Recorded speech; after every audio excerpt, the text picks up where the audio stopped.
দেখো তোমাদের বলছিলাম না যে মালাগড় ফোর্টে ঘুরতে গেছিলাম, এই দেখো এইভাবে উঁচুতে উঠতে হয় পাহাড়ের ওপরে। এখানে আর কোনো কিন্তু এমনি রাস্তা নেই, এরকমই মাটির রাস্তা। আমার তো খুব ভয় লাগছিল ছেলেকে নিয়ে। এ দেখো ও তো ওর বাবার হাত ধরেই উঠছিল। যাই হোক, ওই দেখো ওপরে ফোর্ট দেখা যাচ্ছে। আবার দেখো ওইখানে ওপরে গিয়ে না দেখছি সুড়ঙ্গের মতো। আগে এই সুড়ঙ্গের মধ্যে দিয়ে যেতে হবে, তারপর আবার পেছন দিকে ফোর্ট আছে। এই দেখো সিঁড়ি আছে, সিঁড়ি দিয়ে নেমে তারপর যেতে হবে। তারপরে এটা একটা আছে মহাদার বাজা, তো এখানে আছে।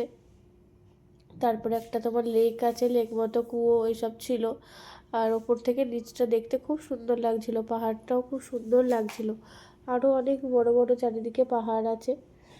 তো এই দেখো আমিও একটুখানি ভিডিও করছিলাম। আরও অনেক ফটো আছে, অনেক ভিডিও আছে। এইটুকুনি দেখো, এই দেখো কি সুন্দর না? ভালো লাগছে তোমাদের?